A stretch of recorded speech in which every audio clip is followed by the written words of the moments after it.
হরে কৃষ্ণ, স্বাগত বন্ধুরা নতুন আরেকটা রেসিপিতে। তো আজ নিয়ে এলাম কাঁঠালের জুস। এই জুস এতটাই টেস্টি হলো কি বলবো, দেখতেও লোভনীয়। দেখুন, তো যারা কাঁঠাল খেতে চায় না এইভাবে জুস বানিয়ে খেয়ে দেখবেন, খুব ভালো লাগে। তো আমি কিভাবে এই জুস তৈরি করলাম, তো আপনারা অবশ্যই আমার এই পুরো ভিডিওটা দেখতে থাকেন।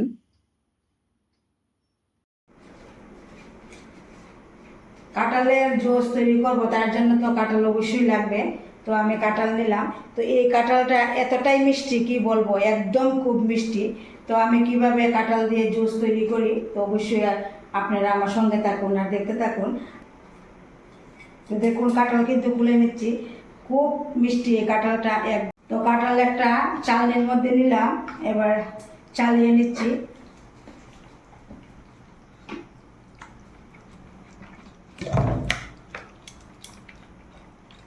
কাঁঠালের রস দেখুন বের করলাম, অনেকখানি রস হলো। তো এবার এখানে আমি দুধ নিলাম, দুধ জাল করে নিলাম, এরপর ঠান্ডা করে নিলাম। একটু ঘন করে দুধটা দেখুন জাল করে নিলাম। তো এবার এক বাটি আমি দুধ এই কাঁঠালের রসের মধ্যে দিয়ে দিচ্ছি, আর 1 চামচ পাউডার দুধ, আর নিলাম চিনি 1 চামচ চিনি। তো কাঁঠালটা অনেকটাই মিষ্টি, তো আমি 1 চামচ চিনি দিলাম, অল্প পরিমাণে একটু লবণ।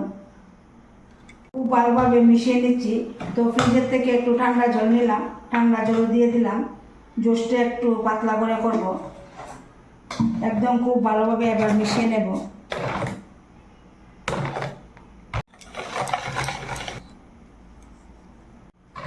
তো সব কিছু মিশিয়ে নিলাম, দেখুন এই জুসটা ঠিক এই রকমের হলো। তো এবার গ্লাসের মধ্যে নিলাম এই জুসটা, দেখুন একদম কতটা দেখতে লোভনীয় হলো, খেতেও কিন্তু একদম খুব টেস্টি হলো।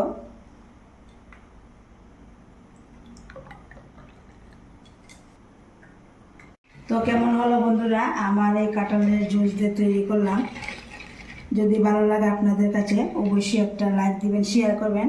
আর এই রকমের গরমের মধ্যে অবশ্যই একবার হলো আপনারা বানিয়ে খেয়ে দেখবেন, খুব ভালো লাগবে।